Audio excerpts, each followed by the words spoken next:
Olá, boa tarde, pessoal. Tudo bem com vocês? Hoje nós vamos falar sobre um assunto muito legal e muito interessante, que é o manejo de crises e comportamentos inadequados em crianças com transtorno do espectro autista. Hoje nós temos aqui uma profissional da área, a Tarciele. Temos também a Flaviane, que é uma mãe atípica, e temos uma AT, também estudante de psicologia, a Ruth Dias. Eu vou pedir para que todas vocês se introduzam um pouco, tá? Conte um pouquinho de vocês. Olá, boa tarde. Meu nome é Flaviane, sou mãe de autista, suporte aí nessa batalha, vencendo a cada dia, porque cada dia é um desafio, mas é firme no propósito. Ok. Boa tarde, tudo bem? Eu sou a Tassiele, eu sou pedagoga, psicopedagoga, neuropsicopedagoga, analista do comportamento, especialista em educação de pessoas autistas e iniciei os meus estudos na área do autismo fazem 14 anos, quando eu descobri que o meu filho tinha transtorno do espectro autista, quando ele foi diagnosticado. Hoje ele tem 17 anos e é nível 2 de suporte. Hoje a gente tem uma clínica que trabalha com comportamento e educação e inclusão escolar voltada principalmente por a clínica, na verdade é uma clínica escola que tem um trabalho voltado principalmente para a educação e comportamento de jovens e adultos autistas. Boa tarde, eu me chamo Ruth, sou estudante do 5º período de psicologia juntamente com a Ana. Também sou assistente terapêutica há quase 3 anos, em uma clínica, e é isso. E eu sou a Ana Clara, também sou estudante de psicologia juntamente com a Ruth, do 5º período. Então, gente, vamos começar as perguntas. Vou direcionar essa primeira pergunta para a Flaviane. Você poderia compartilhar um pouco de como é a sua experiência pessoal e da rotina que você tem com o seu filho autista e como você lida com as crises que ele tem? Bom, o meu dia a dia é um pouco corrido, né? Pela manhã ele vai para a escola, né? O período da manhã ele está na escola e eu trabalho pela manhã, chego às 2, então esse período de 2 até o restante do dia a gente brinca, né? A gente faz as tarefas da escola e o meu filho, ele foi diagnosticado aos 3 anos de idade, né, quando ele foi laudado, e foi, assim, algo surpreendente, assim, que me tirou o chão, né, fiquei um pouco perdida, e antes disso, a gente começou a levar nos especialistas, e todos diziam, não, só não confirmava, né, porque antes disso a gente tentou buscar fono, porque ele tinha uma dificuldade na linguagem, psicólogo. Até então, depois disso, nós fomos para o neuro, que foi quando foi diagnosticado, né, foi laudado. E desde então ele vem sendo acompanhado por psicólogo, né, por outros profissionais. Ele até os 5 anos ele não falava, né, no início ele era não verbal. Com 5 anos de idade ele começou a falar, né? Eu trabalhava fora e meu filho ficava o dia meio período na escola e o outro período em casa, com a avó, com a tia. E até então ele não falava. Tudo que ele ia pedir para mim era apontando o dedo, falava mamã e dá. Eram as únicas pouquíssimas palavras que ele pronunciava. E aí, quando eu entrei de férias do meu trabalho, que eu fiquei um tempo com o meu filho, foi que ele começou um desenvolvimento. Ele começou a falar frases, né, completas, ser mais funcional, apontava as coisas, mas ele já conseguia dizer, eu quero água, porque antes ele só falava água, água. E aí eu percebi que eu junto com ele, o negócio estava andando melhor do que eu deixando sozinho, né, com a avó, com os tios. E a partir de então eu deixei de trabalhar fora e comecei a ter um acompanhamento mais de perto do meu filho. E daí eu vi, assim, que ele foi aprendendo mais e mais, a linguagem dele foi melhorando. Hoje ele, assim, não fala perfeitamente, mas ele é bem compreensivo, ele fala o que quer, ele fala onde ele quer ir, ele sabe escolher o que ele quer. Então, assim, tudo que ele vai brincar, ele já dá funcionalidade, e aquilo que ele está brincando, ele não só monta empilhado, ele já consegue montar um carro, um trem, um avião. Ele já sabe dar sentido às brincadeiras dele, né? Então, isso foi a partir do momento que eu deixei de trabalhar fora para ficar em casa com ele. E tudo que ele vivia dentro da clínica, né, com as terapeutas, psicólogas, eu dava continuidade em casa. E tudo assim, reunia a família. Olha, hoje a psicóloga passou isso, conversou isso com a gente, e eu quero que a gente dê continuidade aqui, vamos tentar melhorar o ambiente e fazer com que ele desenvolva mais ainda. E desde então, meu filho vem só melhorando. Ele tem 6 anos, mas ele fala, ele canta, e ele tem, assim, algumas frases de música que não sai perfeitamente, né, com as palavras certinhas, mas ele tem ritmo, ele tem altura, assim, ele já brinca com outros colegas, ele tá bem sociável, ele tem um pouco de dificuldade na troca, né, ele ainda bate o pé quando ele quer algo, mas isso é coisa que a gente já tá conseguindo conciliar, sabe, trabalhar isso aí. Uhum. Como que iniciou as crises do seu filho? Você tem algum acontecimento, algum episódio que aconteceu que você conseguiu identificar? Tipo, opa, isso é uma crise. Ou então, isso é uma birra. Você já conseguiu identificar algum tipo de crise no seu filho? No início, eu sofria bastante, porque eu não conseguia identificar uma crise de uma birra. E sempre que o Lucas Eduardo começava uma crise, eu ficava assim, meu Deus, e agora?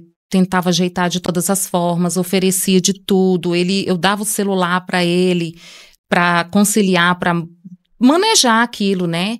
Mas assim, depois eu comecei a entender que nada disso adiantava, quando ele já estava no auge da crise, né? E aí eu comecei a entender também comecei a diferenciar quando ele estava entrando em crise e quando era simplesmente uma birra. A crise, quando ele está entrando numa crise, ele muda o toque na gente, ele começa a alterar a voz, ele fica mais assim, áspero, sabe? Quando ele vai abraçar, ele já aperta bastante, e quando ele começa a falar bastante alto, o não dele predomina, né? E ele começa a gritar que não, e não, e não. E quando é uma birra, ele bate o pé que ele quer algo e eu quero, insiste, e aí ele começa a gritar, ele começa a chorar, e eu percebo que quando eu vou ceder, ele fica bonzinho, né? Uhum. Então, assim, agora eu já observo. Quando ele começa a entrar numa crise, eu já tiro ele do ambiente, eu já mudo o foco, a gente já muda a estratégia ali, já começa a mudar o assunto, e aí eu vou pegando, vou abraçando. Agora, quando é uma birra mesmo, eu digo não e não. E ele entende o que é não, sabe? Ele entende quando eu falo que ele agora já me compreende, quando eu sei que é uma birra, né? Eu digo para ele, não, Lucas, você não vai fazer isso e ponto, acabou. Ele quer o computador, ele quer ultrapassar o tempo, quando eu fecho o computador, ele quer ali dar uma birra, né? Porque não é crise.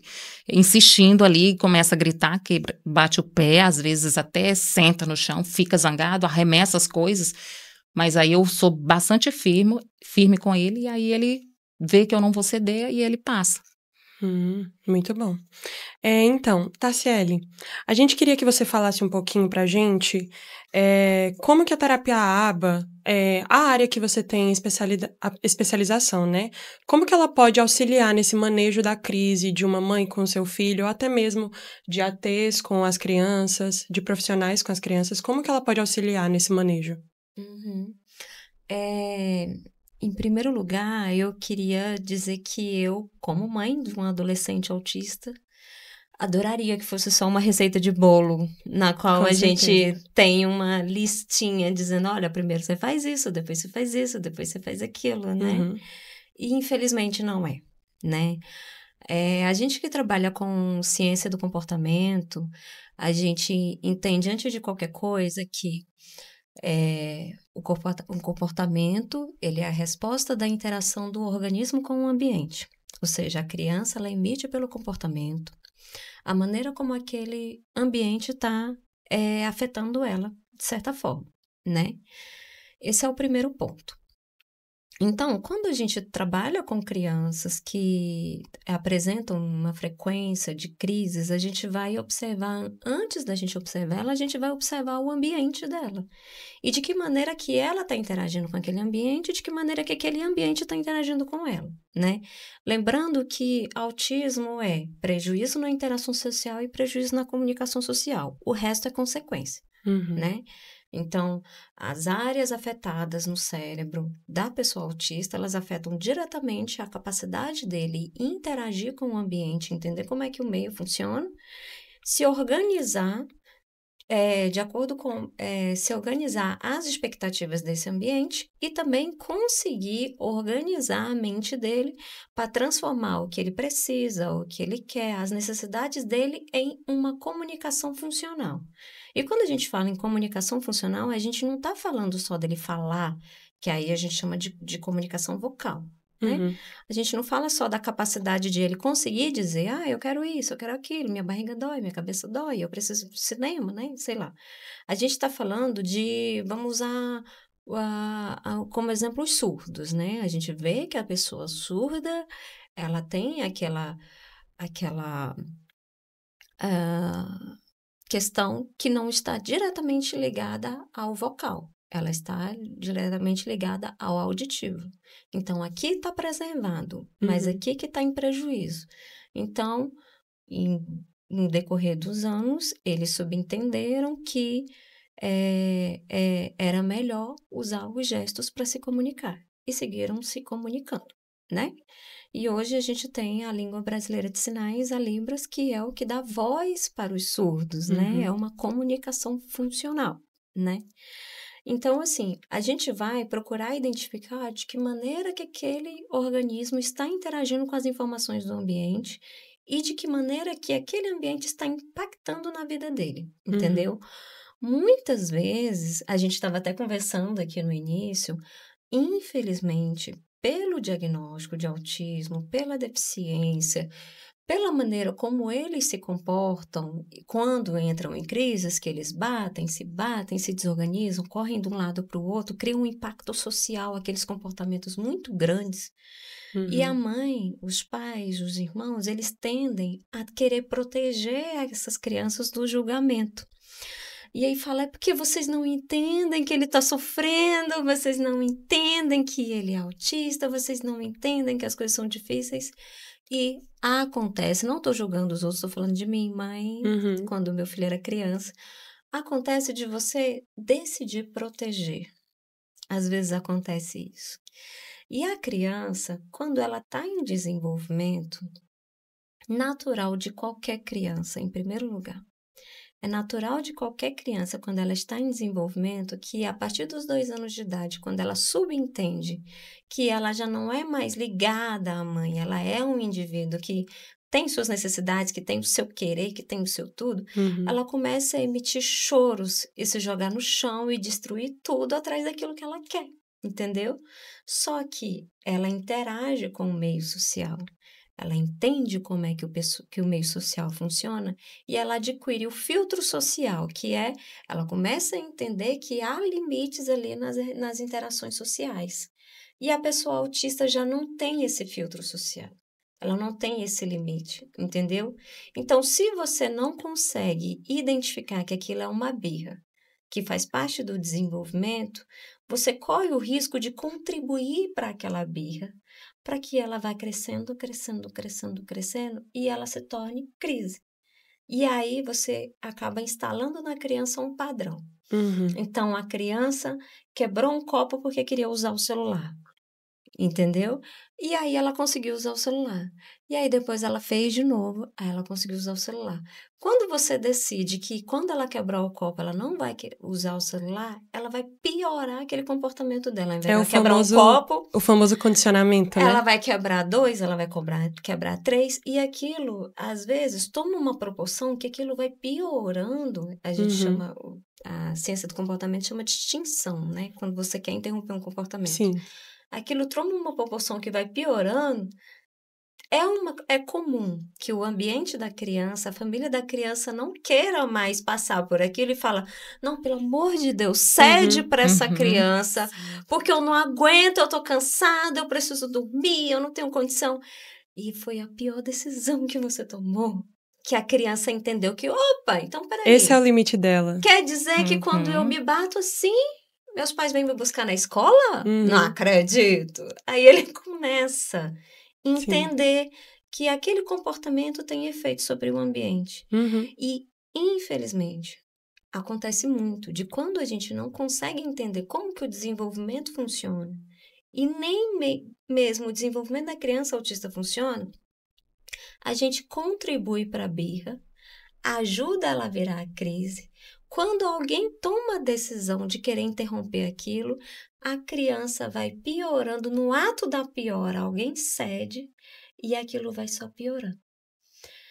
Para que a gente consiga controlar essas crises, eu estou falando de algum efeito. Eu não estou falando que é sempre assim que acontece, entendeu? Para que a gente consiga controlar isso, a gente precisa entender como que está acontecendo no ambiente, o que está acontecendo no ambiente, quais são os antecedentes dessas crises, o que está contribuindo para a evolução dessas crises.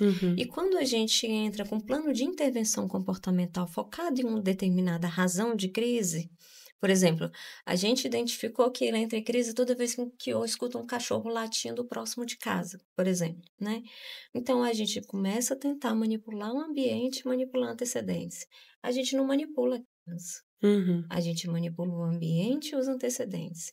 Dessa forma, a gente subentende a importância do controle do ambiente sobre o desenvolvimento do sujeito e sobre o comportamento daquele organismo em questão. O organismo esse que, no caso, é a criança com transtorno do espectro autista. Então, quais são os sinais específicos que a gente consegue identificar e diferenciar de cada um? Naturalmente, a crise ela não inicia do nada. Existe um antecedente para a crise, né? Então, a criança ela vai modificando o comportamento gradativamente, ela vai modificando o humor, né? Ela não tá aqui bem e, de repente, ela entrou em crise, o que é a principal diferença da birra. Porque, às vezes, ela tá bem e, de repente, eu quero pegar a xícara, e você não deixa ela, eu quero pegar a xícara, e, né, se taca no chão. Esse é o primeiro ponto. O segundo é que, quando há birra, há um porquê. Há uma razão, ou seja, ela precisa de alguma coisa que você não está atendendo, entendeu? Então, assim, que você não está atendendo ela. Então, às vezes a fuga de demanda, né? Então, senta para você almoçar e ela sai correndo. Senta para você almoçar e se você for dar esse suporte, ela vai acabar se desorganizando na mesa. Pode quebrar a mesa e tudo. Uma birra. Então, ela não tá bem, ela já tá começando a evoluir. Você vai puxar ela, a primeira coisa que você percebe é o humor, no qual você não consegue alcançar essa criança de maneira alguma. Você pode tirar ela da mesa, levar para o quarto, ela vai sentar no quarto e vai fazer a mesma coisa que estava fazendo na mesa. Você vai sentar lá na frente da televisão para ver se passa, ela vai sentar na frente da televisão e vai continuar fazendo a mesma coisa. Porque quando ela entra em crise, ela não observa mais o ambiente. Entendeu? Aquilo dentro dela é tão forte que ela perde completamente o controle e fica totalmente desatenta do ambiente. Ela não consegue mais ver nada na frente dela e o ambiente já não tem mais influência alguma sobre ela. Entende? Então, por isso que quando a gente vai trabalhar as crises, quando a gente pensa em organizar a vidinha dela para que evite essas crises, a gente está falando em conseguir entender quais são todos os outros antecedentes. A gente vai em busca do porquê. Por que ela entra em crise?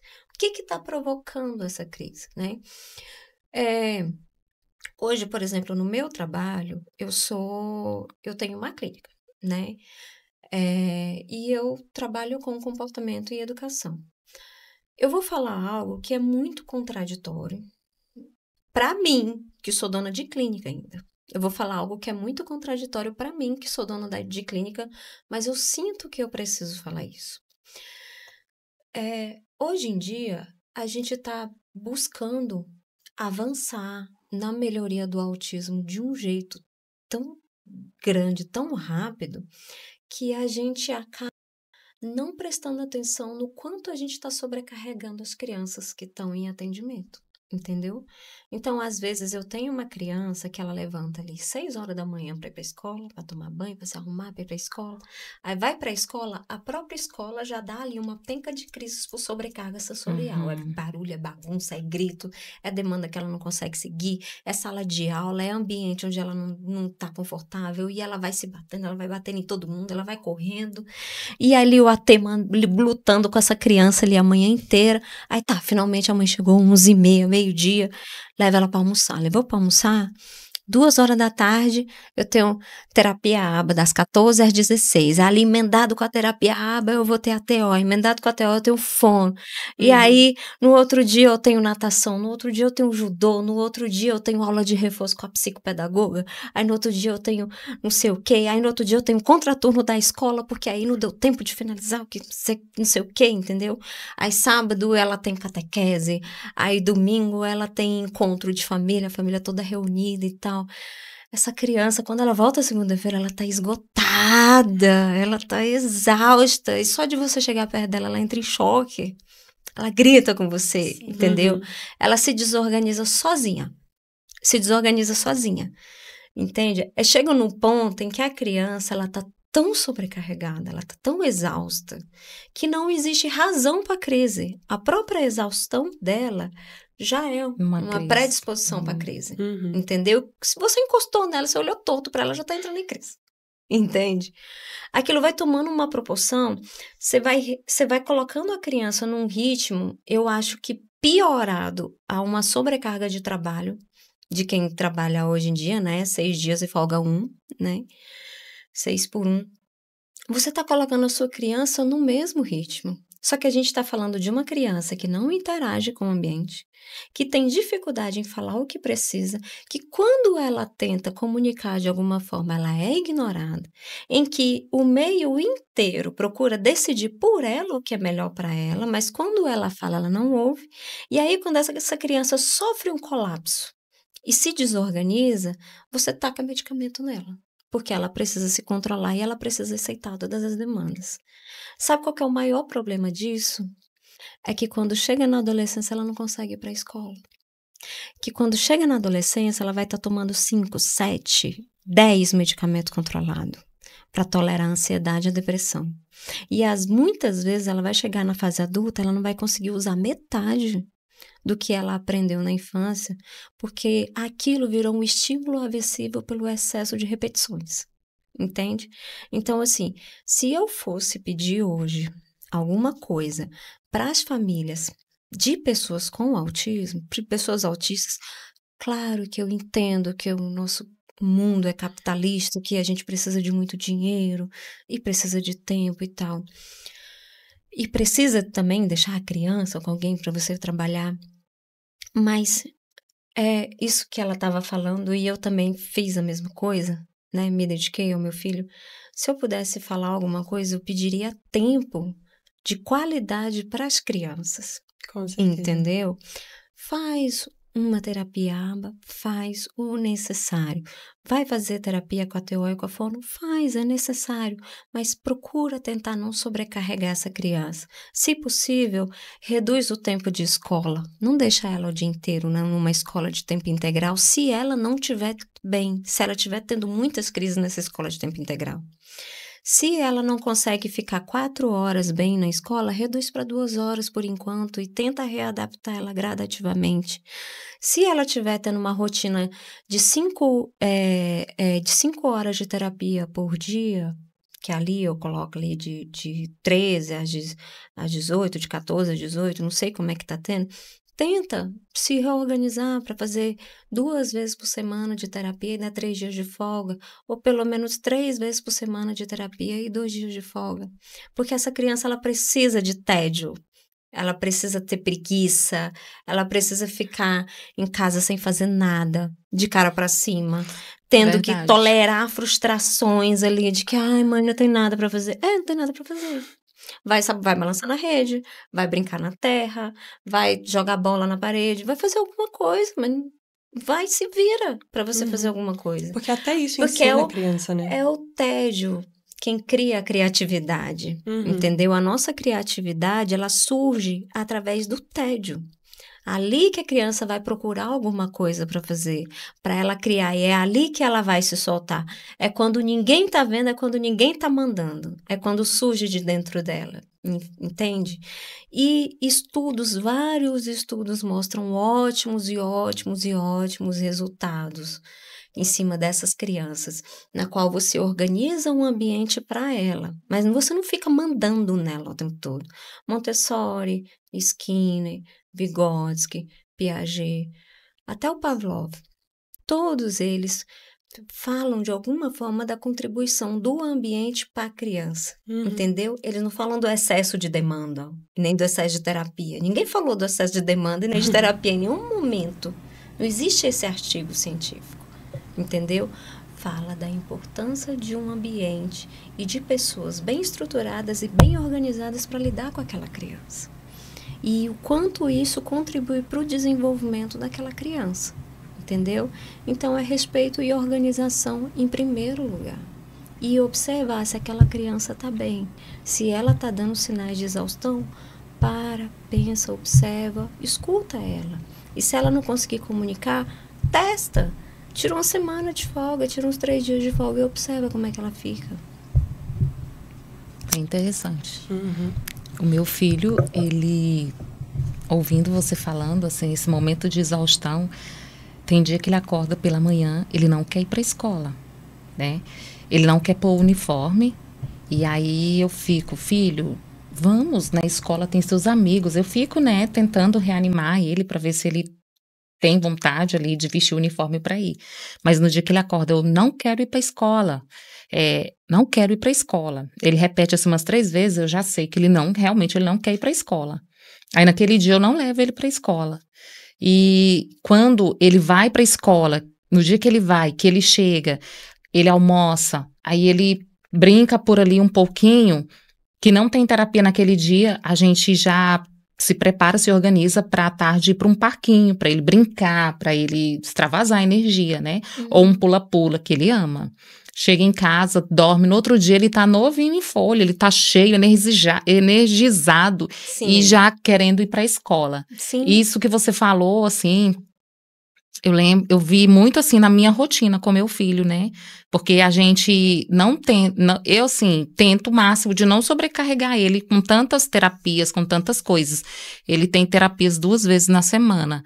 E nos outros dias a gente tenta levar escola de manhã, então à tarde tem um parquinho. Sim. Tem escola de manhã e à tarde tem terapia. Naquele dia, ele não quer saber de parquinho, ele já chega logo, diz, se a gente sai para o supermercado, ele já fala assim, mamãe, é hora de ir para casa. Ele gosta da casa dele, então acredito que o ambiente familiar ali tá propício para ele. Ele gosta de estar em casa. Quando ele já tá exausto da rua, ele já fala, é hora de ir para casa. E a gente respeita, porque quando ele fala isso, o meu esposo, vamos para casa. E todo mundo se organiza e vai para casa. Ele chega em casa, ele ama, ele já tira a roupa, sabe? Ele fica só de cueca, e ele já põe o pé no chão, ele vai olhar outras coisas, ele vai mexer nos brinquedos. Ele gosta disso. Você falando isso, eu vi essa rotina na minha casa. Que bom que eu estou, assim, caminhando, né, no caminho certo. Pra gente finalizar, eu queria fazer uma pergunta para a senhora, Fabienne. Qual o impacto que a senhora percebe que essas crises têm na dinâmica familiar de vocês e como vocês se preparam, né, como família, né, para lidar com isso?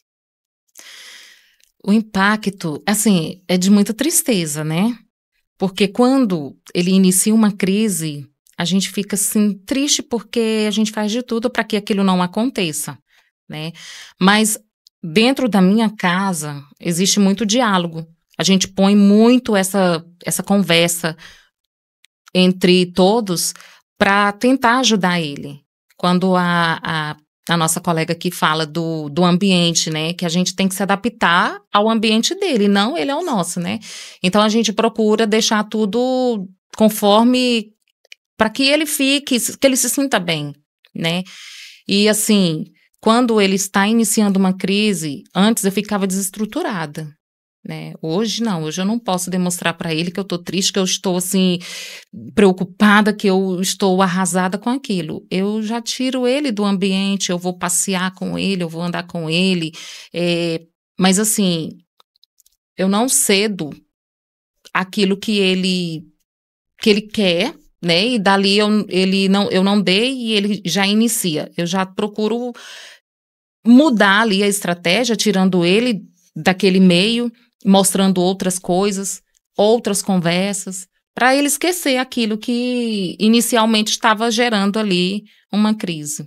Esse é um padrão que você segue com toda a família? Assim, avós, tios, filhos? Dentro da minha só você que faz casa, esse tipo de intervenção? assim, dentro da minha casa, a gente tenta fazer dessa forma. É claro que, assim, na família, na casa dos avós, dos tios, não funciona, né? Porque ele nem sempre tá todo dia lá e a gente... Eu tô rindo porque parece que você consegue... Às vezes parece que você consegue convencer todo mundo de que precisa contribuir. Mas na sua família... não entra, né? É a parte mais difícil da gente conseguir lidar realmente... É com a própria família. E pois é. Eu porque compartilho com você. Porque dentro da minha casa, o pai e os irmãos, a gente senta, olha, o Lucas hoje não tá bem, ele tá iniciando uma crise, ele tá nervoso, então vamos tentar, né, nos organizar, porque na verdade é nós que temos que nos adaptar a ele. Se ele tá iniciando uma crise, eu não posso... brigar com ele, falar alto com ele, porque ele quer algo que não pode ou que ele está desordenado ali. Mas, na casa dos avós, eu vejo muito assim, quando ele começa a ficar nervoso, eles querem muito agradar, ou então eles querem ceder. Não, deixa ele. Não, dá para ele. E eu já falei para eles, olha, não é assim, sabe? Eu quero que vocês tratem o meu filho normal, para ele não entender que ele é diferente dos outros. Se estão brincando de bola, o meu filho, ele corre atrás da bola, ele quer que todos joguem a bola para ele, sabe? Ele quer que a atenção seja para ele. E eu falo para ele, filho, tem que ser coletivo, joga a bola para o outro e ele joga para você, sabe? Ele precisa entender, para ele se inserir ali no grupo, ele precisa entender que a brincadeira é coletiva, não é só atenção para ele, né? Na casa dos avós, eu vejo muito isso. Ele fica na casa dos avós, mas sempre que eu vejo algo acontecendo assim, que a avó fica, meu filho, dá para ele. Não, cede para ele. Eu não fico confortada com isso, sabe?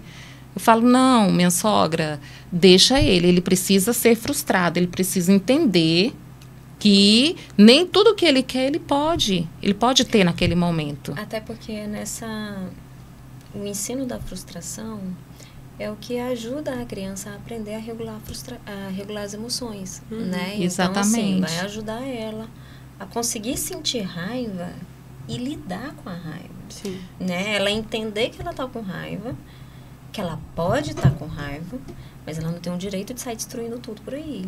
Nem de bater em ninguém por causa disso. Tipo, eu tô com muita raiva, eu vou bater na parede, mas eu não posso bater na minha irmã.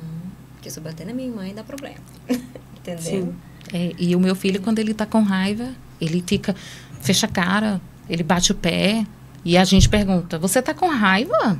Você tá chateado? Aí ele fica, tô chateado. Ele fala, né, que tá chateado. Mas ali a gente nem dá muita bola, assim, não dá muita atenção para ele, porque senão aquilo vai crescendo dentro dele, entendeu? Então a gente deixa lá, ignora um pouquinho, observando de longe, sabe? Mas, assim, quando eu percebo que uma crise está iniciando, eu não dou muita atenção, assim, muita bola, porque senão ele vai perceber, se, nossa, tá funcionando, então eu vou continuar. A gente dá uma ignorada ali. Muito bom, gente. Então, já chegamos ao fim do nosso podcast. Eu gostei muito da nossa conversa. Eu queria que cada uma desse, assim, As suas considerações finais, né? Vocês gostaram? Acham que esse é um assunto importante que deve ser abordado? Quais são as considerações de vocês? Eu acho que ele é um assunto, igual eu falei, ele é cheio de brechas. Sim. Que precisam ser preenchidas, né? Então, assim, a gente tem uma penca de fatores de crise. Então, por exemplo, a medicação está desajustada. A criança tem uma intolerância alimentar e ninguém percebeu, e quando ela come algo, ela se desorganiza e ninguém sabe, né? É uma criança que tem uma sensibilidade auditiva muito aguçada, e quando ela ouve determinado som, ela entra em crise, mas ninguém percebe porque ninguém tem uma sensibilidade tão aguçada. É porque ela tem uma série de manias, uma série de comportamentos repetitivos, e quando alguma dessas manias não se estabelece, ela também se desorganiza. É porque ela tem um hiperfoco em uma determinada coisa, e ela viu essa coisa, não pôde acessar essa coisa e entrou em crise. Enfim, são infinitas as razões pelas quais ela pode entrar em crise. A gente só consegue mesmo saber observando e utilizando protocolos de avaliação. Principalmente fazendo avaliações funcionais em ambientes distintos, com pessoas distintas e em momentos distintos, para a gente poder intervir nos antecedentes daquelas crises. Enfim, tem uma série de coisas que precisam ser estudadas, mas antes de qualquer coisa, é o ambiente da criança e a criança. Não tem receita de bolo. É isso mesmo. Eu amei esse tema, né? Manejo de crise. Eu, como mãe atípica, assim, quero dizer para as famílias, principalmente para as mães, é muita paciência, empatia, sabe? É respeitar o espaço dele, da criança, porque ele precisa ser respeitado no seu espaço, nos seus sentimentos ali, na sua crise, no seu momento. Tem que deixar ele sentir um pouquinho as frustrações, né? Não ceder tudo aquilo que ele quer. Não é fácil para nenhuma mãe, porque eu ouvi uma frase, uma mãe dizendo que o autismo, ele dói na gente. Realmente ele dói, sabe? Ele dói mais ainda quando as mães, os pais, a família não procuram entender como lidar com aquela criança. Entender como lidar com o autismo. Porque tem os suportes. Suporte 1, suporte 2, suporte 3. Cada um é diferente um do outro, né? É um leve, o outro moderado. Então, assim, o meu filho, ele é moderado, mas tem o leve que também tem as suas... as suas dificuldades, né? Às vezes o leve não tem nada de leve. Então, não tem nada de leve. É o que a gente mais ouve das mães. É só o nome. Então, porque, assim, o autismo, a gente se confunde, a gente se engana, que a gente acha que porque o autista fala, tá tudo bem, e o autista não fala, tá tudo péssimo. Isso. Né? E isso, nossa, esse é um equívoco impressionante. Sim. Esse equívoco. O meu filho, ele tem autismo severo. Aí você subentende que ele tem autismo severo, que ele não conversa, que ele se bate, que ele destrói tudo, que ele Mas às vezes o menino é um doce, um fofo, e se comunica de outras formas, ele interage super bem. Às vezes você tem um autista leve, e esse autista leve, ele tem agressividade, tem autoagressividade, ele procura isolamento, ele tem dificuldade em concluir tarefas. Sim. Ele, por mais que ele não tenha deficiência intelectual, ele tem dificuldade em permanecer num ambiente escolar. Ele desenvolveu uma série de frustrações, muitas vezes por não ter sido respeitado enquanto autista. Isso. Você consegue fazer isso? Então faz mais isso. Então faz mais isso. Então faz mais isso. E ali os limites dele vai sendo estourado, a frustração dele vai aumentando, porque parece que quanto mais ele dá, mais ele precisa, dele. Mais cobram. E mais ele precisa. É ali uma série de frustrações que, como eu estava falando antes da gente iniciar, é na adolescência que você consegue ver exatamente o impacto do que foi tratado na infância. Verdade. Eu ainda tenho 6 anos pela frente até chegar à adolescência. Meio caminho. Mas assim, o que eu estou dizendo é que a família ela precisa buscar conhecimento, né? Com certeza. Para atender o seu filho, para ajudar ele. É o que a gente faz na minha casa. A gente procura entender, todas as crises, algo que esteja acontecendo, a gente já fica analisando. Eu já acordo de manhã analisando o meu filho, sabe? Observando.